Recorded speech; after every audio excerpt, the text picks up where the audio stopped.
거룩하신 하나님 아버지, 언제나 저희를 사랑하시며 귀한 은혜를 내려주시니 감사합니다. 거룩한 주일이지만 많은 사람들이 함께 모이지 못했습니다. 코로나19의 어려운 상황 속에서 우리 각자 처한 형편에 따라 예배하고 있습니다. 주여 긍휼히 여겨 주시옵소서. 우리에게 은총을 베풀어 주셔서 속히 이 어려운 기간이 지나가게 하시고 다 함께 모여 아름다운 찬미로 주의 영광 돌리신 날을 허락하여 주시옵소서. 전쟁으로 힘든 상황을 맞아 우리의 이웃들도 있습니다. 주여 긍휼히 여겨 주시옵소서. 다시 한번 말씀 앞에 우리 자신을 돌아보게 하여 주시고 하나님 앞에 합당한 자로 성령 저희가 되도록 도와주옵소서. 더 부족한 저희 주의 말씀을 듣고 있습니다. 긍휼히 여겨 주시고 사용하여 주옵소서. 예수님의 이름으로 기도합니다. 아멘.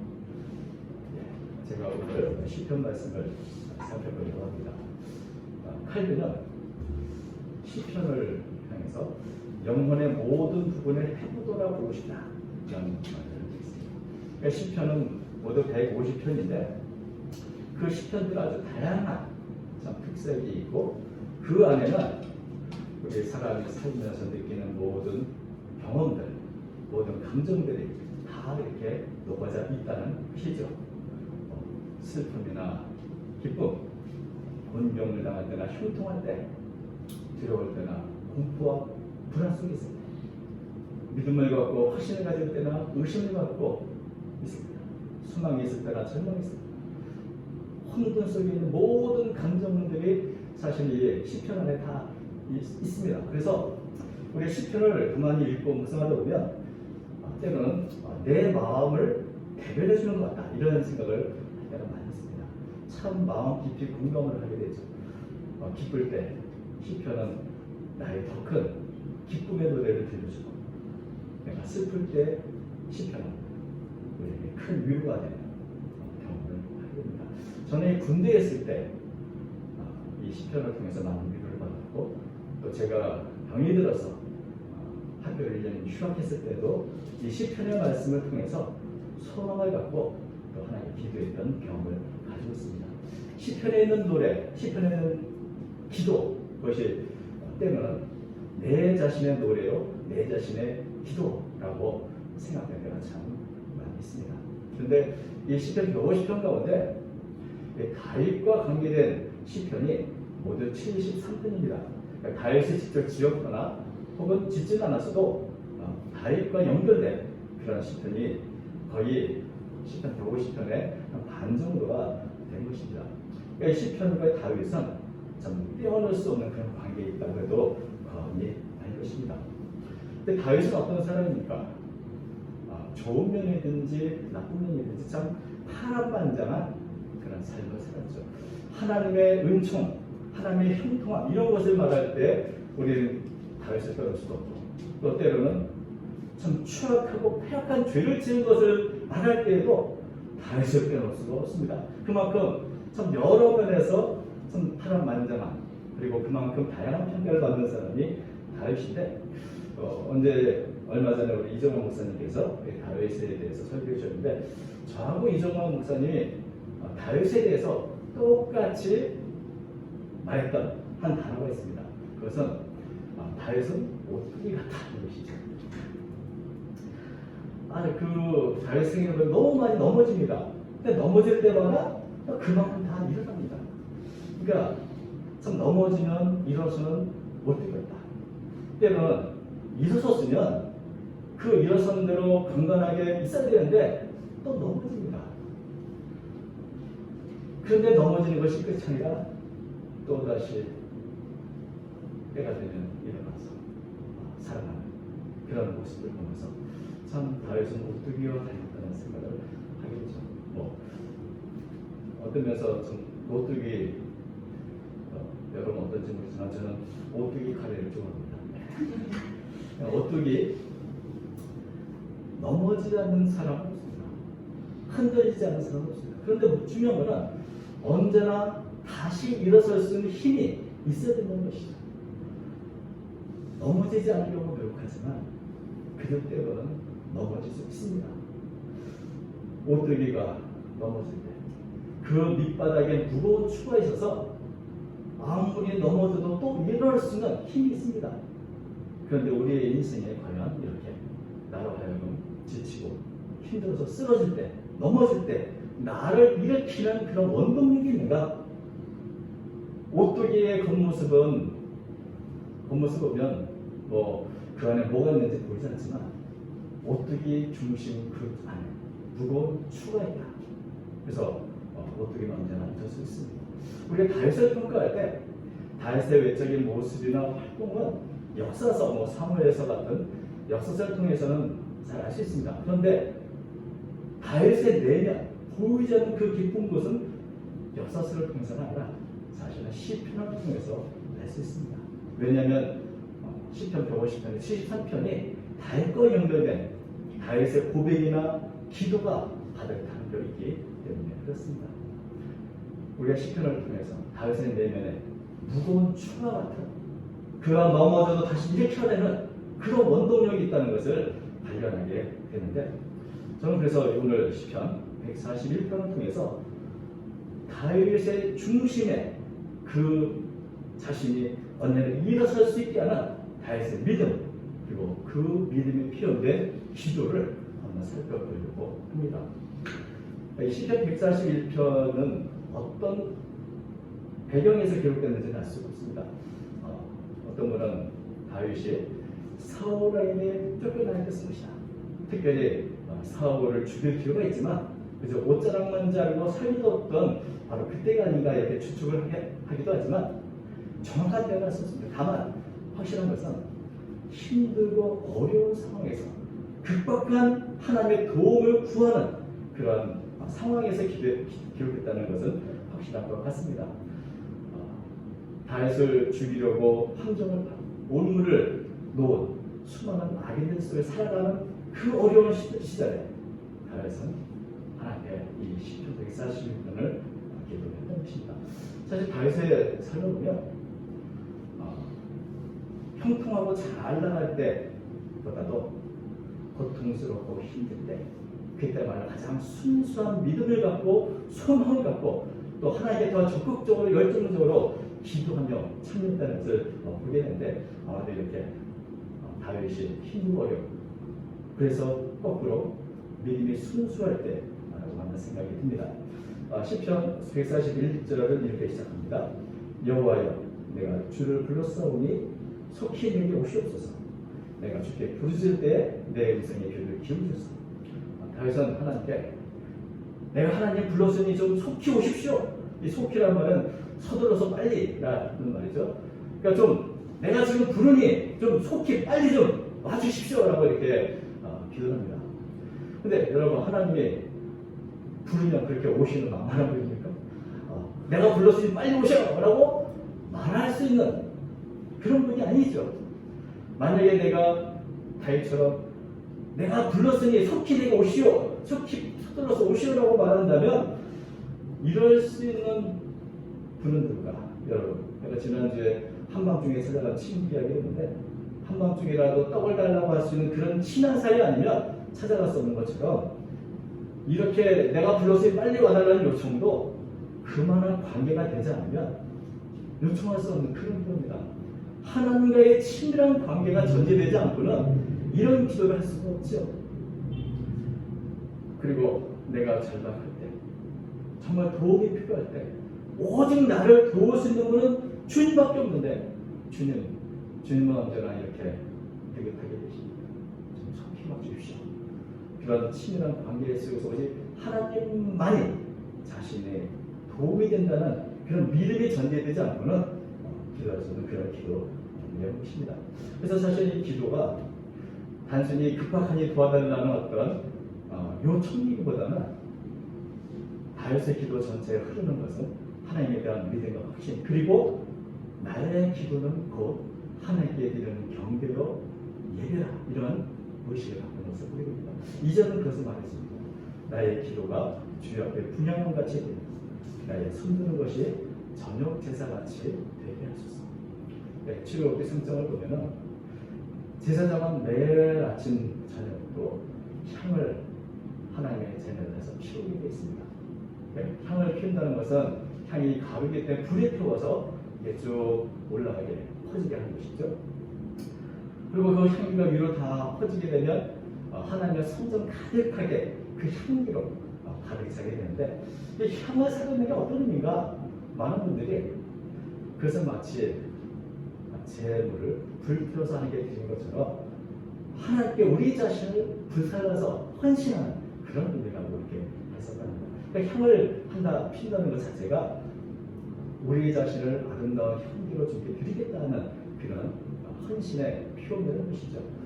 그리고 또 요한계시록 5장 8절을 보면 이 향이 바로 성도들의 기도라고 말하기도 합니다. 요한계시록 5장 8절 보면 내 생물과 24장로들이 그 어린 양 앞에 엎드려 각각 검은과 향이 가득한 금 대접을 가졌으니 이 향은 성도의 기도들이다. 그러니까 하나님의 성전 앞에 아름답게 올려 부어지는 그 향기는 성도들의 헌신이요 성도들의 기도라 이렇게 말할 수 있는 것입니다.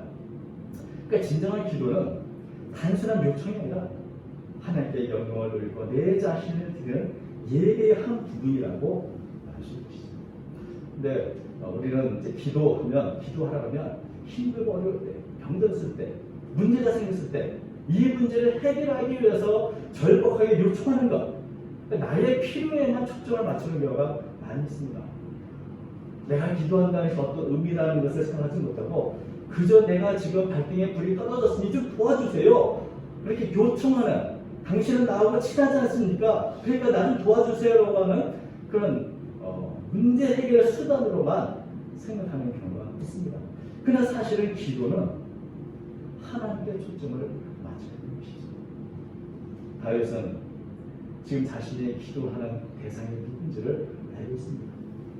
그리고 그분의 영광을 위해서 내 모든 기도들이 내 자신을 하나님께 드리는 것이며 또 저녁 제사처럼 내 자신을 불태워드리는 그런 헌신이라는 그런 믿음을 갖고 나아가는 것입니다.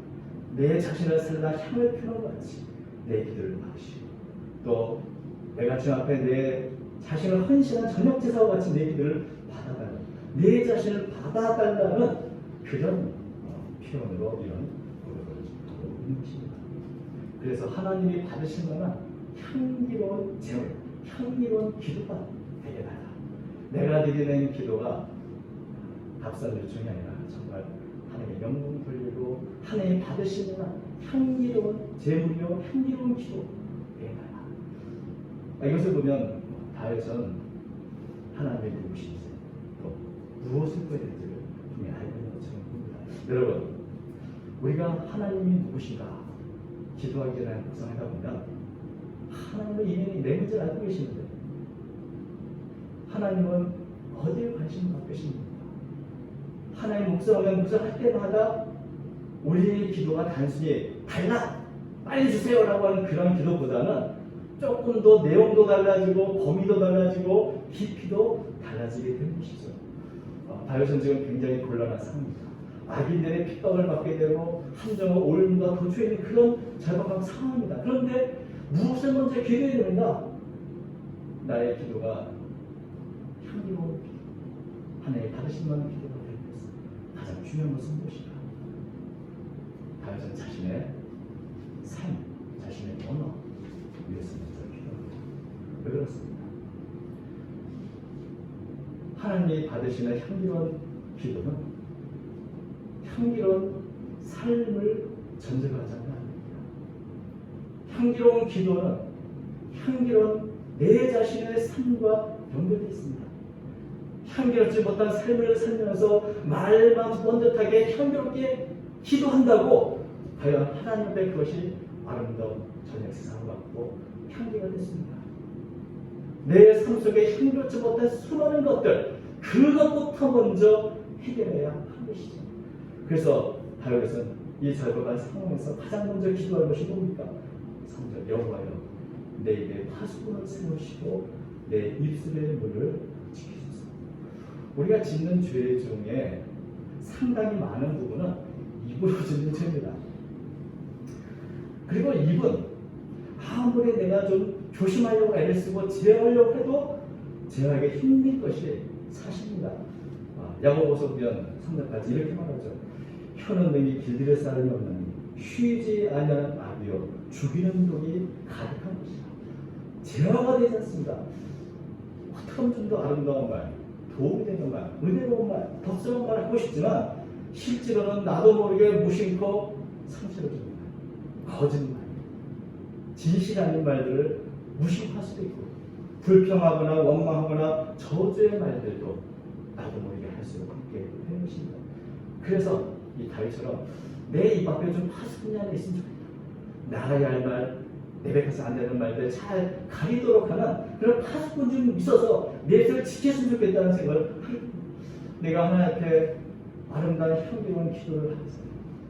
먼저 나의 언어상을 내가 지금 아름다운 말로 하나님께 기도한다고 하는 그 말을 들으십니까?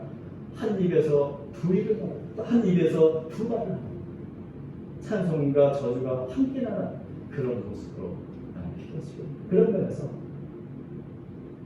먼저 내 말, 내 입을 지켜달라는 기도를 하게 됩니다. 그리고 계속해서 다윗은 말하기를 내 마음을 지켜달라고 말합니다. 4절 내 마음이 악한 일에 기울어 죄악을 행하는 자들과 함께 악을 행하지 말게 하시고 그들의 진수성찬을 먹지 말게 하소서. 우리 마음 속에는 깊은 죄성이 뿌리박고 있기 때문에 어떤 면에서는 가만히 있으면 자꾸 악한 일에 마음이 기울어지게 됩니다. 마음은 지키지 않으면 사실은 누가 마음을 봅니까? 마음은 그렇게 눈에 드러나지 않는 것이기 때문에 겉으로는 행동하지 않을지라도 우리 마음은 늘 악으로 기울기가 참 쉽고 그것을 알아채지 못하고 있을 때가 많이 있습니다. 참 겉으로 보기에는 신사 같은 분들 어떤 그 마음 속에는 무엇을 담고 있는지 우리는 알 수가 없겠죠. 마음은 보이지 않기 때문에 사람들은 그저 외모만 보고 그 사람이 어떤 사람이라 평가하지만 사실은 우리가 아는 것이 하나님은 마음 중심을 보시는 분입니다. 그런 면에서 향기로운 기도 하나님 앞에 우리 기도가 전혀 대상받지 되려면 아름다운 입술뿐 아니라 내 마음이 온전해져야 되는 것입니다. 마음을 보시는 하나님 앞에 내 마음이 악에 기울지 않도록 그리고 악한 이들의 진수성찬을 탐내지 않도록 그 기도를 하게 되는 것이죠. 세상에는 너무나 많은 유혹이 있습니다. 나도 저렇게 하면 진수성찬을 받고 있습니다. 그런 유혹이 너무나 많이 있습니다. 다윗 역시 그런 유혹을 많이 받았을 것입니다. 사실 다윗이 이미 하나님께 택정을 받고 기름을 부은 왕으로 선택되었지만 왕이 되지 못한 이유가 뭐가 있습니까? 저 사울 왕을 죽입니다. 그런 유혹이 얼마나 많이 있었겠습니까? 그러나 다윗은 단호하게 그런 타락과 그런 악과 타협하지 않고 그렇게 유혹하는 그 유혹과 맹렬하게 싸우고 있는 것이죠. 그저 악인들의 삶에 있는 진실성찬만 탐난다면 얼마든지 행할 수 있는 일이지만 그에 참여하지 않게 다윗은 기도하고 또 기도하는 것입니다. 내가 불의와 타협하지 않는다. 하나님의 정해진 길을 떠나지 않는다. 하나님의 올바로 살겠다는 그런 다윗의 몸부림을 우리는 이 구절에서 찾아볼 수가 있습니다. 어떻게 보면 말하는 것 조심한다. 또 내 마음을 이렇게 악에 길지 않도록 기도하는 게 중요한 일이 아닐 수도 있습니다. 지금 큰 문제 때문에 지금 곤란을 당하는 다윗에게 그런 문제는 별로 대수롭지 않게 여길 수도 있습니다. 그런데 아무리 든든하게 보이는 큰 뚝도 작은 개미 구멍에서부터 무너지는 겁니다. 어찌 보면 그게 절박한 문제 같지 않은 이런 것들이 나와 하나님 사이의 관계를 깨뜨리는 것이고 나의 기도를 향기롭지 못하게 하는 것입니다. 하나님은 향기롭지 못한 말이나 삶이나 기도를 받지 않으십니다. 내가 작지만 이런 유혹과 싸우고 그렇게 살지 않도록 기도하고 기도하는 것은 하나님 앞에서 정말 나의 기도를 향기로운 기도, 향기로운 질문으로 받기를 원하는 이유일 것입니다. 다윗 자신은 자신이 얼마나 흔들리는 사람인가 알고 있습니다. 하나님이 붙잡아 주지 않으면 금세 입에서부터, 금세 마음으로부터 흔들리고 넘어지는 것이 자기 자신이라는 것을 알고 있습니다. 그러기에 기도하고 또 기도하는 것입니다. 내 입술의 파수꾼을, 내 마음을 붙잡아 주시오. 그렇게 기도하면 그래도 버틸 수 있습니다. 그런데 나태해지면 누구나 쉽게 넘어지게 되고 또 쓰러지게 되는 것입니다. 다윗은 그래서 한 가지 중요한 기도를 계속해서 더 하는 것을 보게 됩니다. 5절 의인이 나를 칠지라도 은혜를 여기며 책망할지라도 머리에 기름같이 여겨서 내 머리가 이를 거절하지 않을지라 그게 재난 중에도 내가 항상 기도합니다. 참 정직하고 이렇게 어떻게든 살려고 했지만 그럼에도 불구하고 유혹에 넘어질 때도 있고 쓰러질 때도 있습니다. 그럴 때 의인의 책망이 있습니다. 하나님께로부터 오는 그런 경고와 책망 또 이런 것들이 찾아올 것입니다. 문제는 그럴 때 그것을 어떻게 내가 대하는가 하는 것입니다. 사람은 누구나 칭찬받기를 좋아합니다. 칭찬은 고래도 춤추게 한다 하는 말도 있죠. 그런데 잠언서 27장 21절 보면 칭찬으로 사람을 단련한다 하는 말씀이 있습니다. 그러니까 칭찬을 통해서 그 사람이 어떤 사람인가를 알 수 있다는 것입니다. 어떤 분이 이렇게 말합니다. 무지한 자는 칭찬을 구할 것이고 귀가 얇은 자는 칭찬에 마음이 부을 것이며 지혜로운 자는 칭찬에 담당할 것이다. 칭찬 통해서 그 사람이 어떤 사람인가 그래서 시험하는 도가 된다고 하는데 책망도 그렇습니다. 책망을 받을 때 그것이 옳은 책망일 때 그것을 정말 그것이 은혜를 여기고 그것을 기쁘게 감사히 받아들이는 것 결코 쉽지 않습니다. 야단과 책망을 받기 좋아하는 사람은 없습니다. 책망을 받을 때 참 이것이 고배로운 비전과 같다. 나에게 꼭 필요한 정말 은혜와 같다고 여기는 수 있는 그런 말이었죠. 대부분은 책망을 받을 때 변명하거나 거짓말하거나 어쨌든 그 책망을 벗어나려고 하는데 다윗은 의인이 나를 칠지라도 은혜를 여기고 책망할지라도 머리에 기름같이 여기겠다는 그런 생각을 합니다. 다윗을 보면 참 이런 마음 때로는 쓰러질 때 하나님으로부터 의인으로부터 조금만 질책이 있다면 그래서 기쁘게 받겠다. 이런 고백이 참 다윗이 어떤 마음의 자세를 갖고 있는가 하면서 보여주는데 우리가 다윗의 삶을 보면 참 누구나 비판하는 가장 추악한 죄를 지을 때가 있습니다. 자신의 진실한 충복이었던 우리아를 교묘한 수를 써서 아무도 모르게 죽여버리고 그의 아내를 뺏었죠. 아무도 모르게 그 일을 했지만 하나님은 나단 선지자를 통해서 다윗을 꾸짖었습니다. 문제는 나단 선지자가 꾸짖었을 때 다윗이 어떻게 그것을 받아들였는가 하는 것입니다. 다윗은 변명하지 않고 그 책망을 받아들였습니다. 자기의 죄를 고백했습니다. 그리고 우리가 다 말했어. 비통함 가운데 회개의 눈물을 흘렸습니다. 바로 이런 자세, 이런 태도가 다윗으로 하여금 큰 죄에도 불구하고 다시 일어설 수 있게 하는 그런 원동력이 되는 것입니다. 그래서 이 다윗 그 마음 깊은 곳에는 이렇게 하나님을 향한 믿음, 그 추가 있을 때, 그리고 기도할 때 그는 쓰러질지라도 이런 마음을 회복할 때 그는 다시 일어설 수 있었던 것이죠. 적어도 다윗의 삶을 보면 그의 경험이 빈궁하지 않았다. 그래서 보게 됩니다. 8절 또 9절 10절 읽겠습니다. 주의 영광을 내 눈이 주께 향하며 내가 주께 피하오니 내 영혼을 빈궁한 대로 버려두지 마옵소서. 나를 지켜서 그들이 나를 잡으려고 놓은 올무와 악을 행하는 자들의 함정에서 벗어나게 하옵소서. 악인은 자기 그물에 걸리게 하시고 나는 온전히 하게 하소서. 하나님께 겸손한 마음으로 나아가는 사람, 향기로운 기도를 드리는 사람은 그의 영혼이 결코 빈궁해지지 않을 것입니다. 하나님께 날마다 나아가는 사람, 그 영혼은 날마다 풍요로워지고 그럴 때 모든 올무와 함정을 근본적으로 벗어날 수 있게 될 것입니다. 잠언서 24장 16절 이렇게 말합니다. 대저 의인은 7번 넘어질지라도 다시 일어나느니라.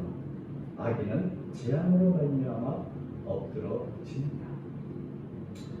이 시편 141편을 보면 다윗은 어떻게 하든지 악인과 구별되고 악인과 분리돼서 의인 편에 있기를 간절히 바라는 그런 모습을 보게 됩니다. 그래서 자신의 언행 진찰을 잡아서 기도하고 또 의인의 책망을 달게 바라고 고백하고, 그래서 그 결과는 뭡니까? 하나님께서 악인들은 결국 다 자신의 꾀에 넘어가게 하지만 나만 하나님께 어찌하든지 하나님 뜻대로 살아가자고 하는 나는 온전히 면하게 될 수 있다는 그런 고백을 하게 되는 것이죠. 여러분, 하나님께서는 결코 하나님의 뜻대로 살기에 머무르는 사람을 외면하지 않으시고 향기로운 기도를 버리지 않으십니다. 우리의 기도는 우리의 삶과 밀접한 연결을 가지고 있습니다. 하나님 앞에 바쳤던 향기로운 삶, 향기로운 기도를 하려고 애쓰는 사람들에게 그가 가지고 있는 모든 문제를 하나님이 먼저 해결해 주십니다. 사실은 우리가 이 악인들이 참 수많은 눈에 보이지 않는 함정도 하고 올무도 하지만 결국은 어떻게 되는가? 또 다윗은 무엇을 기대하고 있는가? 잠언 26장 27절 함정을 파는 자는 그것에 빠질 것이요 돌을 굴린 자는 도리어 그것에 치이리라. 이게 흔히 악의 부메랑 효과라고 부르는 그런 현상입니다. 다시 말하면 하나님은 심은 대로 거두시고 하나님은 의로운 분이기 때문에 결국 하나님의 공평한 하나님의 뜻을 따라서 의롭게 살아가는 자는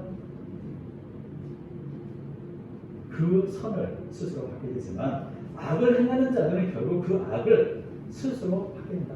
악은 악에게, 선은 선인에게 이렇게 되는 이런 현상들, 악의 구매의 효과라고 우리가 이름을 붙였는데, 아무튼 다윗이 기대하는 바는 내가 지금 악한 삶을 살지만 그래도 내 기도 들어오셔서 나로 하여금 함정에 빠지게 않도록 해달라고 기도하는 것이 아니라 내가 하나님의 뜻대로 살기를 원합니다.